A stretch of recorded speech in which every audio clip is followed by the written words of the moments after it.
Vamos a leer Jonás y Miqueas. Bienvenidos, muchas gracias por suscribirse, compartir y dar me gusta. Dios te salve María, llena eres de gracia, el Señor es contigo, bendita tú eres entre todas las mujeres y bendito es el fruto de tu vientre Jesús. Santa María, Madre de Dios, ruega por nosotros pecadores, ahora y en la hora de nuestra muerte. Amén. Vamos a empezar con el profeta Jonás, primero en las explicaciones de nuestro libro de lecciones bíblicas. Jonás vivió en los tiempos de Joás y Jeroboam II, reyes de Israel, y Osías, rey de Judá. Se le conoce en la historia por el famoso relato de la ballena, a la cual incluso alude Cristo cuando anuncia su resurrección. Jonás tiene un mensaje para la ciudad de Nínive, una de las ciudades más poderosas de aquel tiempo. El profeta llama a esa ciudad a la penitencia, pero ya sabemos las peripecias que pasó en el mar al ser arrojado allí por la tripulación y tragado por una ballena, que a los 3 días lo devuelve nuevamente de las aguas, hecho que es símbolo de la resurrección del Señor, como el mismo Jesús lo dijo. Jonás tiene 4 capítulos nada más. En el primero, él trata de escapar de su misión profética. En el segundo capítulo es salvado por el gran pez y luego predica en Nínive, y al final las quejas de Jonás y la respuesta de Dios. Entonces, por ahora vamos a ir solo con Jonás. De hecho, lo que él va anunciando por todo Nínive es: Dios, dentro de 40 días Nínive será destruida. Esa es toda la profecía de Jonás. Dentro de 40 días Nínive será destruida. Y en el relato, el único que tiene bien claro quién es el verdadero Dios es Jonás. Este es un gran valor de esta literatura tan cortita, y anuncia la resurrección. La profecía de Jonás, ¿se cumple o no se cumple? No. Hemos estado leyendo todos los libros proféticos y todas las profecías se han cumplido. ¿Por qué? Porque el pueblo no ha reaccionado, no se ha convertido, no ha hecho penitencia. En cambio, Nínive sí hace penitencia. Entonces Jonás, él no quería ir a predicar. Una de las razones, porque no quería quedar en ridículo, porque él sabía que Dios los iba a perdonar. Entonces aquí se muestra un conocimiento de la realidad de Jonás extraordinario. Él sabía que si iba a Nínive y predicaba, Nínive se iba a convertir, Dios lo iba a perdonar y él iba a quedar mal porque no se había cumplido la profecía. Entonces él es muy bonito, muy único este personaje de Jonás, muy interesante, y es que él no quiere que Dios perdone a Nínive. Él quiere que Dios los castigue porque son culpables. Muchas veces cuando la situación nos confronta con otra persona que nos ha hecho daño, la verdad es que nosotros no queremos perdón, queremos justicia. Entonces también ahí tenemos un poquito de Jonás cada uno, porque cuando nosotros somos los lastimados queremos justicia, no queremos perdón. Y cuando nosotros lastimamos a alguien, queremos perdón, queremos misericordia, no queremos justicia. Entonces un poquito de Jonás llevamos cada uno en nuestra conciencia. Vamos ya a leer las explicaciones en nuestra Biblia latinoamericana. En el presente siglo son muy pocos los que se equivocan sobre la naturaleza de este libro y que preguntan si realmente Jonás estuvo 3 días en el vientre de un pez. Mi respuesta es: para Dios nada es imposible. El libro de Jonás es una narración cuyo héroe es un profeta del reino del norte, del cual solo se recuerda el nombre, junto con una promesa de misericordia de Dios en Reyes 1:14-25. Pero su autor mereció haber sido profeta, puesto que enfatizó aquí con mucha claridad algunas verdades olvidadas por los de su tiempo. Esta narración capciosa critica no a los idólatras o a los impíos, sino a los judíos piadosos que, encerrados en su nacionalismo, olvidan fácilmente que Dios es el Dios de todos los hombres.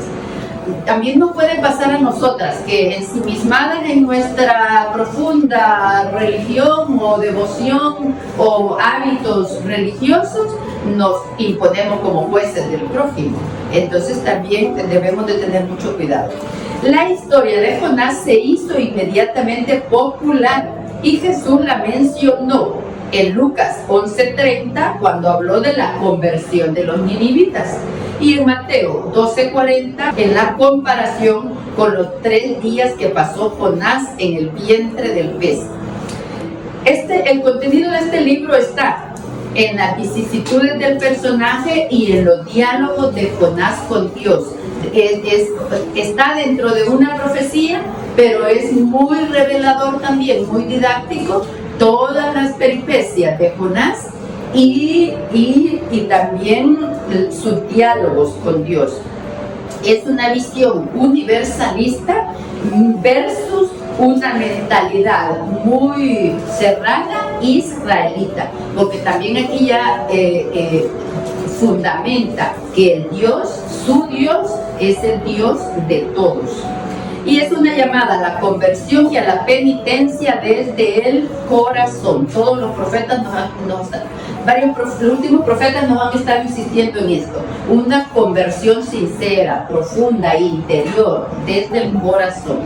Muy bien, vamos entonces, 1:1. Yahvé manda a Jonás a Nínive. La palabra de Yahvé fue dirigida a Jonás, hijo de Amitai, en estos términos: levántate, vete a Nínive, la ciudad grande, y predica contra ellos, porque su maldad ha subido hasta mí. Se levantó Jonás, pero fue para huir a Tarsis, lejos de la presencia de Yahvé. Descendió a Jaffa, donde encontró un barco que salía para Tarsis. Pagó su pasaje y se embarcó para irse con ellos a Tarsis, lejos del rostro de Yahvé. Pero Yahvé envió un fuerte viento sobre el mar, causando una tempestad tan grande que el barco amenazaba hundirse. Los marineros tuvieron miedo y cada uno invocaba a su Dios. Después echaron la carga del barco al mar para hacerle peso. Jonás, mientras tanto, había bajado al fondo del barco para tomar descanso y dormía profundamente. 1:6. El capitán se acercó a él y le dijo: ¿Cómo estás durmiendo? Levántate, invoca a tu Dios. Quizás se acuerde de nosotros y no pereceremos. Después se dijeron unos a otros: echemos suertes para saber quién nos trajo este mal. Echaron suertes y la suerte cayó en Jonás. Entonces le dijeron: tiene que haber un causante de nuestra desgracia. Enséñanos pues cuál es tu oficio y de dónde vienes, cuál es tu país y de qué pueblo eres. Entonces empezó a decirles: soy hebreo y temo a Yahvé, Dios del cielo, que hizo el mar y los continentes. Aquellos hombres tuvieron gran miedo y le dijeron: ¿qué es lo que has hecho? Pues ahora esos hombres sabían que huía de la presencia de Yahvé. Le dijeron: ¿qué haremos contigo para que se calme el mar? Pues el mar se embravecía. Jonás les contestó: llévenme y arrójenme al mar, y éste se calmará, porque sé que por culpa mía les ha sobrevenido esta tempestad. Pues por más que los marineros se esforzaban remando por alcanzar tierra, no podían, y el mar cada vez se ponía más agitado. Entonces invocaron a Yahvé y le dijeron: oh Yahvé, no nos hagas perecer a todos por causa de este hombre, ni nos consideres culpables de su muerte, ya que tú, Yahvé, has obrado todo según deseabas. Luego, llevando a Jonás, lo tiraron al mar, y el mar calmó su furia. Aquellos hombres temieron a Yahvé y con gran respeto le ofrecieron un sacrificio y le hicieron votos. Voy a leer las explicaciones a pie de página. Jonás se niega a obedecer el llamado de Yahvé, posiblemente porque no se siente responsable de la salvación de esos ninivitas. Está durmiendo mientras los marineros paganos, bien simpáticos, tratan de salvar el barco. Se alegra de pensar en el castigo de Dios que va a caer sobre los paganos de Nínive. Se queja de la misericordia de Yahvé con los ninivitas, porque su propia reputación va a sufrir con ello. Entonces tenemos aquí una figura bien clara de todas las intenciones de Jonás. De la Biblia de Navarra anoté esta explicación que dice: la huida de Jonás es figura del hombre que al transgredir los mandamientos de Dios se aleja de su presencia. Es algo muy común. Incluso es común también que en vez de reconocer nuestra falta, acusemos a la iglesia de sus propias faltas, o acusemos a otros, o acusemos a los que van a la iglesia de las faltas de ellos, antes de reconocer la propia falta. Acá en el capítulo 1:6, también anoté de la Biblia de Navarra, el capitán se acercó a él y le dijo: ¿cómo estás durmiendo? Invoca a tu Dios. En las notas dice: todos los hombres nobles pueden alcanzar la salvación de Dios. Todos esos paganos estaban tratando de salvar el barco, de salvar la situación. Entonces es un gran tema que se introduce a partir de aquí, porque para los israelitas ellos eran el pueblo de Dios y nadie más. También corremos el riesgo de que nosotros somos el pueblo de Dios y nadie más. No es así. Todos somos creación de Dios y Él nos ama a todos. Continuamos 2:1. Jonás en el vientre del pez. Yahvé ordenó a un gran pez que tragara a Jonás, y Jonás estuvo 3 días y 3 noches en el vientre del pez. Entonces Jonás dirigió esta oración a Yahvé, su Dios, desde el vientre del pez: en mi angustia llamé a Yahvé y me respondió. Grité desde el lugar de los muertos y tú oíste mi voz. Me habías arrojado en el corazón del mar y la corriente me cercaba. Tus olas y tus remolinos pasaban sobre mí y dije: he sido arrojado de tu presencia, nunca más veré tu santo templo. Qué bueno que en la crisis nosotros volvamos la mirada a Dios. 2:6. Me subían las aguas hasta el cuello, el abismo me rodeaba, las algas se enredaban en mi cabeza, a las raíces de los montes descendí, al país cuyos cerrojos se cierran para siempre. Pero me hiciste subir de la fosa, oh Yahvé mi Dios. 2:8. Cuando en mí se me desfallecía el alma, me acordé de Yahvé, y mi oración llegó a ti, a tu santo templo. Los que sirven los ídolos vanos sacrifican sus esperanzas, pero yo en acción de gracias te ofreceré un sacrificio y cumpliré mis votos. De Yahvé viene la salvación. Está dentro del vientre del pez, reflexiona y ora ante Dios, y se ve que tiene esperanza en la salvación de Dios. 2:14. Entonces Yahvé dio orden al pez y éste vomitó a Jonás sobre tierra. 3:1. Conversión de Nínive. Por segunda vez la palabra de Yahvé llegó a Jonás y le dijo: levántate, vete a Nínive, la gran ciudad, y anuncia lo que yo te diga. Se levantó Jonás y se fue a Nínive como se lo había ordenado Yahvé.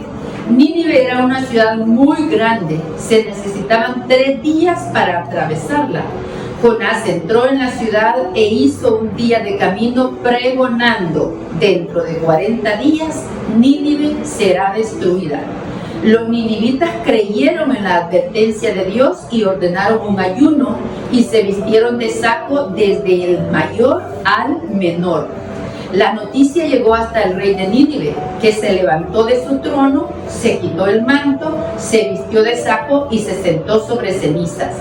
Luego hizo publicar esta orden en Nínive: hombres y bestias no comerán ni beberán nada. Que se vistan de saco y clamen a Dios insistentemente. Que cada uno se corrija de su mala conducta y de sus malas obras. Quién sabe si Dios se arrepentirá y cesará su enojo de manera que no nos haga morir. Al ver Dios lo que hacían y cómo se habían arrepentido de su mala conducta, Se arrepintió él también y no los castigó como había amenazado. ¿Qué es lo que pide? Que él no le está pidiendo nada, él solo anuncia: Nínive será destruida. ¿Y qué hace el pueblo? Se arrepiente, hace ayuno, hace penitencia. Ese llamado todavía está vigente ante nuestras faltas. También nosotras, por sutiles que sean, en el momento que las reconocemos, también hacer reparación, hacer penitencia, hacer ayuno. No es necesario ayunar al 100%, ayuno completo, sino hacer algún ayuno de algo que nos cuesta para reparar las faltas que cometemos. Vamos al capítulo 4. Dios ama a todos los hombres. A Jonás esto no le gustó nada y se enojó. Se dirigió a Yahvé y le dijo: ah, Yahvé, es exactamente lo que yo preveía cuando estaba todavía en mi tierra, y por eso traté de huir a Tarsis. Yo sabía que tú eres un Dios clemente y misericordioso, paciente y lleno de bondad, siempre dispuesto a perdonar. Oh Yahvé, te ruego que tomes mi vida, pues ahora es mejor para mí morir que vivir. Jonás tiene inclinación a morir porque dice, ¿verdad? Échenme al mar. Bueno, pues aquí esto me matan, ellos son responsables de mi muerte y yo no voy a Nínive a pregonar. Y aquí otra vez dice: mejor es morir que vivir. 4:4. Yahvé le contestó: Jonás, ¿crees tú que tienes razón para enojarte así? Pero Jonás salió de Nínive y se hizo una cabaña al este de la ciudad para ver lo que sucedería a la ciudad. Él todavía tenía esperanza en que Dios lo destruyera y quería ver el show. 4:6. Entonces Yahvé, Dios, hizo brotar una planta de ricino que creció por encima de Jonás para dar sombra a su cabeza y así calmarlo de su enojo. ¡Qué ternura la de Dios! Jonás se alegró mucho por la planta, pero al día siguiente, al permanecer, Yahvé mandó un gusano que malogró la planta y la secó. Al salir el sol, Yahvé hizo soplar viento caliente desde el este. El sol acaloró tanto a Jonás que éste se desmayó. Se deseó la muerte y dijo: mejor es morir que vivir. Entonces Yahvé le preguntó: ¿te parece bien enojarte por este ricino? Jonás respondió: sí, tengo razón para estar enojado hasta el punto de querer morir. Yahvé le replicó: te afliges por un ricino que no te ha costado trabajo alguno y que no has hecho crecer, que en una noche ha nacido y en una noche ha muerto. ¿Cómo pues yo no voy a tener lástima de Nínive, la gran ciudad, donde hay más de 120,000 personas que no saben distinguir el bien y el mal y gran cantidad de animales? Continuamos con Miqueas. Voy a leer en nuestro libro de Lecciones Bíblicas. Miqueas nació en Morasti, pueblo cercano de Hebrón, en la tribu de Judá. Profetizó en los reinos de Joatán, Acaz y Ezequías, y fue contemporáneo de Isaías, Oseas, Joel y Amós. Estos 4 profetas ya los conocemos. No debe confundirse con otro profeta del mismo nombre que vivió en tiempo de Acab y Josafat, cerca de 150 años antes de Miqueas, que vamos a estudiar hoy. Miqueas es un libro de estilo figurado y elevado. Predice la ruina y la cautividad de las 10 tribus del reino de Israel por los asirios, la del reino de Judá por los caldeos y la libertad que Ciro debía dar a todos. Anuncia también el establecimiento de la iglesia y señala asimismo el lugar en que nacería el Mesías. Está distribuido, también lo tenemos en la pizarra: oráculos de la amenaza, promesa a Judá, proceso de Israel y luego un último capítulo con las perspectivas de salvación. Miqueas no es tan conocido para nosotros como Jonás, pero ya veremos que hay textos que sí, ya conocemos porque se destacan mucho en algunas misas especiales. Profetizó en Jerusalén entre los años 727 a 700 antes de Cristo. coincidió cronológicamente con Isaías. Aquí encontramos también la profecía del lugar donde nacería el Mesías. Sí, denuncia la injusticia social y la falta de fidelidad a Dios del pueblo, tanto de Israel como de Judá. Profetiza para ambos. Miqueas es exactamente contemporáneo de Isaías y habló respecto a las mismas situaciones. Era de Moreset, pueblo a orillas de la llanura por donde pasaban todos los ejércitos de Asiria o Egipto. Conocía los sufrimientos y destrucciones de la guerra y también la explotación del campesino. Un día Dios lo llamó y le dio fuerza, justicia y valentía para que fuera a denunciar los pecados de Israel. Habló en nombre de un Dios a quien nadie amaba y denunció con suma violencia las injusticias que se cometían por todas partes. Como Isaías, al condenar la sociedad en que vivía, anunció la prosperidad que Yahvé reservaba a Jerusalén en tiempos futuros. Algunas de las palabras de Miqueas dirigió al pueblo de Israel, cuya ruina era inminente, fueron más tarde modificadas para adaptarlas a la situación de Jerusalén y del reino de Judá, cuando estos pasaron por una crisis semejante. Nosotros, con tantos libros históricos y proféticos que hemos ido leyendo, ya tenemos muy claras estas ideas básicas. Asiria conquista a las tribus del norte y las deporta a ciudades dispersas de Asiria. Y luego Babilonia ataca a Jerusalén y los deporta a Babilonia. Eso es básico, ya lo tenemos muy claro. Vamos, 1:1. Estas fueron las palabras de Yahvé a Miqueas de Moreset en tiempos de Jotam, Ahaz y Ezequías, reyes de Judá, y estas sus visiones sobre Samaria y Jerusalén. 1:2. Que escuchen todos los pueblos, que ponga atención la tierra y todo lo que contiene, pues Yahvé sale de su palacio santo para declarar en contra de ustedes. Miren cómo sale de su santa morada, bajando y caminando por las cumbres de la tierra. A su paso se desmoronan las montañas y los valles se hunden como cera ante el fuego, o como el agua que se escurre por la pendiente. Jacob es el culpable de todo esto, y los hijos de Israel con sus pecados. Voy a leer a pie de página. 1:5. El primer pecado de los reinos de Israel y de Judá son sus capitales. Son las ciudades que han devorado al país.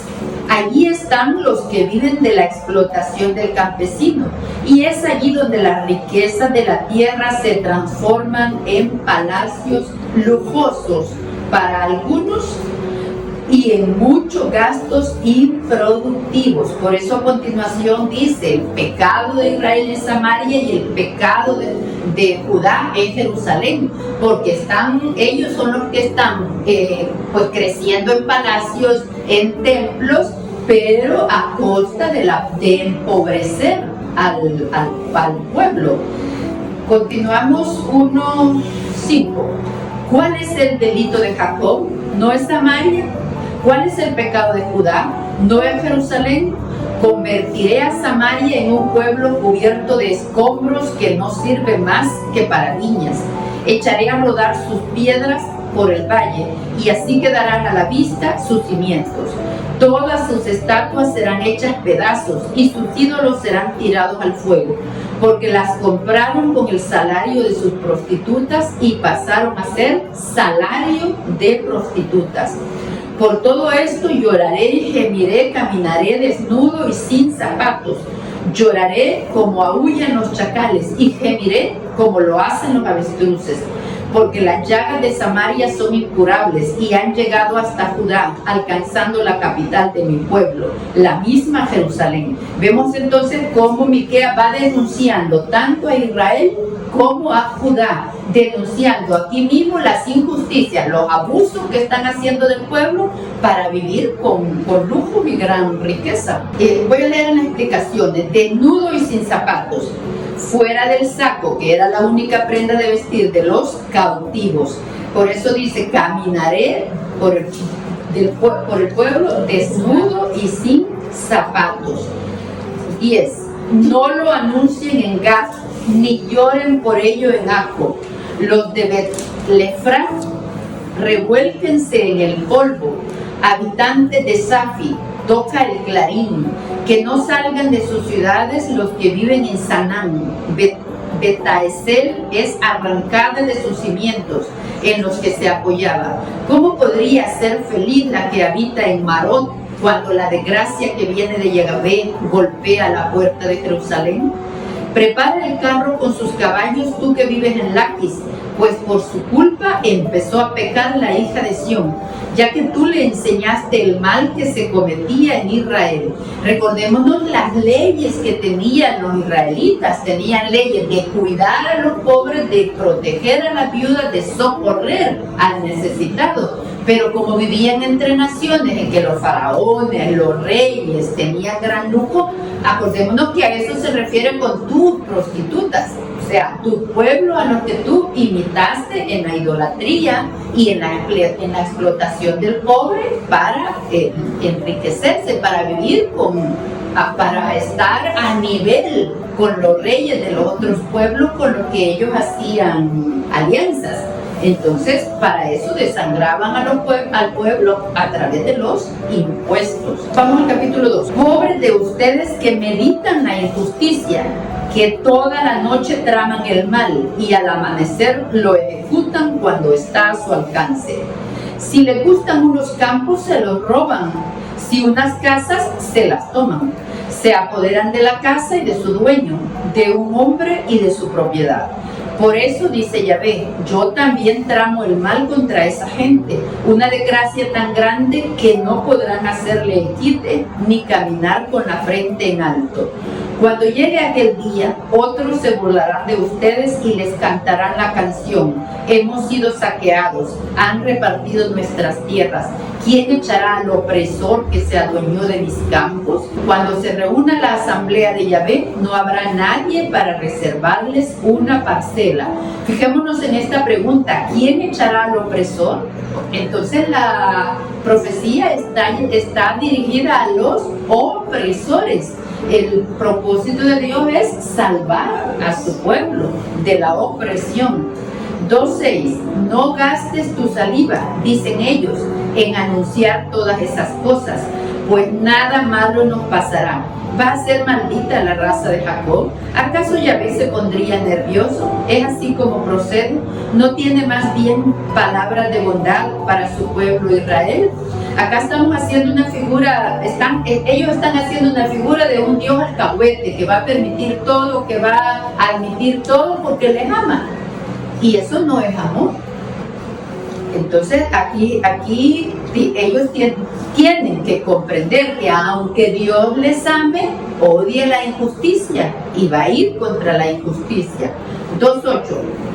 Pero son ustedes los enemigos de mi pueblo, pues le quitan su manta al hombre bueno y hacen la guerra al que vive tranquilo.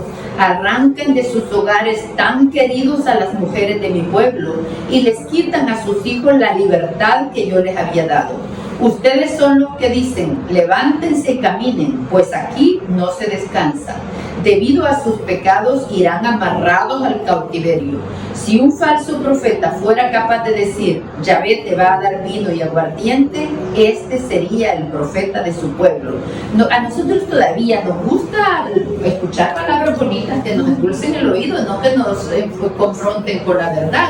Y este es el último reproche. Si encuentran un profeta falso que les endulce el oído, pues ahí se van corriendo, lo prefieren. Luego, 2.12, palabras de consuelo. Quiero reunir a Jacob entero y recoger al resto de Israel. Los pondré como un rebaño en el corral, como rebaño en medio del pastizal, como una multitud alegre. El que abre camino saldrá delante de ellos, y ellos alargarán el paso. Les haré pasar la puerta y por ella saldrán. Sí, su rey marchará delante de ellos. Yahvé los encabezará. Todo este parrafito nos recuerda cuando Jesús dice: yo soy la puerta. En Juan 10:7. Aquí está haciendo una prefiguración de que Él es la puerta por donde debemos entrar. Voy a leer una parte, a solo el principio de la explicación del capítulo 2. Denuncia de los explotadores que siempre tienen medios legales para despojar a los pequeños. Esto todavía lo vivimos actualmente. No olvidemos que la Biblia tenía un código de leyes más adelantado que el de los otros pueblos para defender los derechos y la vida de los pobres y las viudas. Por supuesto, todos se indignan contra el profeta que perturba la injusticia establecida. Porque tratan siempre, los pobres profetas sufrieron, porque ya hay unos poderosos que se han acomodado a la injusticia y no quieren salir de su comodidad. Ahora decimos de su área de confort. 3:1. Yo les diré: escuchen, jefes de Jacob, señores de las tribus de Israel. ¿No deberían conocer lo que es justo? ¿Por qué pues odian el bien y aman el mal? Ustedes descueran vivos a los de mi pueblo y les arrancan la carne de sus huesos. Ustedes pueden comerse la carne de mi pueblo, partir sus huesos y echarlos a la olla. Pero cuando me llamen, no les haré caso, sino que les ocultaré mi cara por sus malas acciones. Esto dice Yahvé en contra de los profetas que engañan a mi pueblo. Si pueden masticar a 2 canillas, anuncian la paz. Pero si alguien no le llena la boca, le declaran la guerra. 3:6. Por eso les dice: noche para ustedes y no más visiones. Tinieblas en vez de revelaciones. Al sol se pone para los profetas y su día se cambia en tinieblas. Los videntes se llenarán de vergüenza y los adivinos de confusión. Unos y otros se taparán la cara, porque Dios no les responde. Yo, al contrario, estoy lleno del espíritu de Yahvé. Él me da celo por la justicia, me llena de fuerza y de ánimo para denunciar a Jacob su pecado, para destruir las faltas de Israel. Escuchen esto, gobernantes del pueblo de Jacob, ustedes que son los señores de Israel, ustedes que desprecian la justicia y que tuercen mañosamente la ley. Sión se está edificando sobre sangre y Jerusalén en base a crímenes. Sus gobernantes se dejan comprar para dar una sentencia. Sus sacerdotes cobran por una decisión. Sus profetas solo vaticinan si se les paga. Y todos se sienten tan seguros de Yahvé que dicen: si el Señor está con nosotros, ¿qué desgracia nos puede pasar? Pero precisamente por sus maldades, Sión va a quedar como un potrero arado. Jerusalén será reducida a escombros y el cerro del templo será cubierto por el bosque. Quiero leerles esta explicación del 3. En el párrafo del 9 al 11.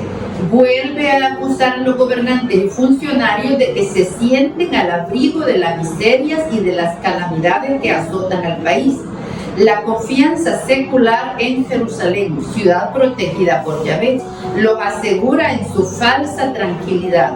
Por eso Jerusalén será destruida. Los contemporáneos de Jeremías, 80 años después de esta maldición, no la habían olvidado. Aquí siento yo que es muy fuerte el mensaje de Miqueas, es muy directo. Vamos al capítulo 4. En el futuro, el cerro de la casa de Yahvé será puesto sobre los altos montes y dominará los lugares más elevados. Irán a verlo todas las naciones y subirán hacia él muchos pueblos diciendo: vengan, subamos al cerro de Yahvé, a la casa de Dios de Jacob. a la casa del Dios de Jacob, para que nos enseñe sus caminos y caminemos por sus sendas. Porque la enseñanza irradia de Sión, de Jerusalén sale la palabra de Yahvé. El Señor gobernará las naciones y enderezará a la humanidad. Harán arados de sus espadas y sacarán hoces de sus lanzas. Una nación no levantará la espada contra otra y no se adiestrarán para la guerra. Cada uno podrá permanecer sentado bajo su parrón o su higuera sin que nadie lo moleste, pues así lo dice el Señor. Mientras todos los pueblos caminan, cada uno en nombre de sus dioses, nosotros caminamos en el nombre de Yahvé nuestro Dios, por siempre jamás. 4:6. Ese día, dice Yahvé, recogeré a la oveja coja y llevaré al corral a la perdida, a la que había maltratado. De las cojas salvaré un resto y haré de las extraviadas una nación poderosa. Reinaré sobre ellas en el monte Sión, desde ahora y para siempre. Y tú, Sión, torre de donde se vigila el rebaño, recuperarás la antigua soberanía, la realidad real sobre todo Israel. Siempre está dejándoles una esperanza, insistiendo que hay un resto que va a ser rescatado y salvado. Nos vamos a ir al capítulo 5. Pero tú, Belén Efratá. Estas palabras nos tienen que sonar. 5:1. Pero tú, Belén Efratá, aunque eres la más pequeña entre todos los pueblos de Judá, tú me darás a aquel que deba gobernar a Israel. Su origen se pierde en el pasado, en épocas antiguas. Voy a leer las explicaciones a pie de página 5:1. Pero tú, Belén Efratá, me darás a aquel que debe gobernar a Israel. O sea, el Mesías saldrá de la familia de David, cuyas raíces estaban en Belén. No cabe duda que aquella que debe dar a luz es la misma que es llamada la joven en la profecía de Isaías. Está profetizando el nacimiento de Jesús. 5:2. Por eso, si Yahvé los abandona, es solo por un tiempo, hasta que aquella que debe dar a luz tenga su hijo. Entonces el resto de sus hermanos volverá a Israel. Él se mantendrá a pie firme y guiará su rebaño con la autoridad de Yahvé para gloria del nombre de Dios. Vivirán seguros, pues su poder llegará hasta los confines de la tierra. Él mismo será la paz. Él mismo será la paz. Uno de los nombres que le damos a Jesús en relación a la paz, ¿cuál es? Príncipe de la paz. Príncipe de paz, porque no solo nos trae la paz, Él mismo será la paz. Continuamos en el capítulo 6. Aquí también hay otro reproche que de verdad llega al alma. 6:1. Escuchen ahora lo que me dice Yahvé. Presenta tu querella delante de las montañas y que oigan tu acusación las colinas. Escuchen pues, montañas, la demanda de Yahvé y sirvan de testigo los inconmovibles fundamentos de la tierra. Pues Yahvé tiene un pleito con su pueblo, se ha querellado con Israel. Pueblo mío, ¿qué te he hecho yo? ¿En qué te he molestado? Respóndeme. 6:4. Yo te saqué de Egipto y te rescaté de la casa de los esclavos. Yo puse para que te guiaran a Moisés, a Aarón y Miriam. Acuérdate, pueblo mío, de lo que pensaba hacer contigo Balac. Vamos al 6:8. Ya se te ha dicho, hombre, lo que es bueno y lo que el Señor te exige. Tan solo que practiques la justicia, que seas amigo de la bondad y te portes humildemente con Dios. ¿Cuántas veces tendrá que repetirnos esto la Sagrada Escritura para que de verdad lo vivamos al 100%? Lo vivamos bien y de buena gana. Vamos a las explicaciones. 6:3. Pueblo mío, ¿qué te he hecho yo y en qué te he molestado? Yahvé discute con su pueblo. Es el amor de Dios frente a la indiferencia de los suyos. Esto es lo que nos confrontan estos versos. La ingratitud de nuestro pecado frente al gran amor que Dios tiene por nosotros. Continuamos 6:13. Por eso yo mismo he empezado a maltratarte, a arruinarte debido a tus pecados. Comerás, pero quedarás con hambre. Reservarás cosas, pero no podrás guardar nada. Y si logras salvar algo, yo lo entregaré a la espada. Sembrarás, pero no podrás cosechar. Molerás las aceitunas, pero no aprovecharás el aceite. Exprimirás las uvas, pero no beberás el vino. Cuando ya se carece de la bendición de Dios, nada prospera igual. Voy a terminar las explicaciones. Practicar la justicia, amar y portarte humildemente, que es del versículo 8. Portarse humildemente. La respuesta de Dios es corta y clara. Practicar la justicia es lo que decía Amós. Amar con ternura era el mensaje de Oseas. Portarte humildemente con tu Dios, eso resume Isaías. No se detalla un programa de vida ni se indican obligaciones de justicia o de piedad. Todo esto podría quedar como simple cambio exterior. Aquí la clave es justicia, amor y humildad. Vamos al capítulo 7, ya es el último. 7.1. Pobre de mí, pues me parezco a los que recogen espigas después de la siega. Como dijimos, estas son perspectivas de salvación. O a los que rebuscan racimos después de la vendimia. Pero no hay ni un racimito para probarlo, ni una de esas primeras brevas que me gustan. Los creyentes han desaparecido del país y entre los habitantes no se encuentra ni siquiera un hombre justo. Sus manos son buenas para hacer el mal. El príncipe es exigente, el juez se deja comprar, el poderoso decide lo que le conviene. Su bondad es la del cardo, su honradez peor que una hilera de espinos. Pobres de ellos, ahora viene el juicio, el día de su castigo, y ahora no saben qué hacer. No crean en su compañero, ni confíen en su amigo. Cuídate de la que se acuesta contigo, porque ahora el hijo insulta al padre, la hija se rebela contra su madre, la nuera contra su suegra, y cada cual tiene por enemigo a las personas de su familia. Pero yo miraré al Señor, esperaré en el Dios que me salva, mi Dios me atenderá. Hay tantos versos tan bonitos para decirlo como jaculatoria o como oraciones cortas. Yo miraré al Señor, esperaré en el Dios que me salva, mi Dios me atenderá. Ya para terminar vamos a leer en el 7:8. No te alegres de mi desgracia, oh enemiga mía, pues si he caído me levantaré. Si ahora estoy a oscuras, Yahvé será mi luz. En las explicaciones de la Biblia de Navarra dice: ante las obras del Señor, el perdón y el olvido de los pecados, su fidelidad a las promesas. El fiel solo puede agradecer. Cuando nosotros ya reconocemos la bondad de Dios a pesar de nuestras faltas, lo único que nos queda es ser agradecidos. 7:9. Por ahora debo soportar la cólera de Yahvé, pues me rebelé contra él mientras examina mi causa y me hace justicia. Entonces me hará salir a la luz y yo veré su fidelidad. Mi enemiga al verlo se sentirá avergonzada, pues decía: ¿dónde se metió tu Dios? Mis ojos se recrearán viendo cómo es pisoteado, igual que el barro de las calles.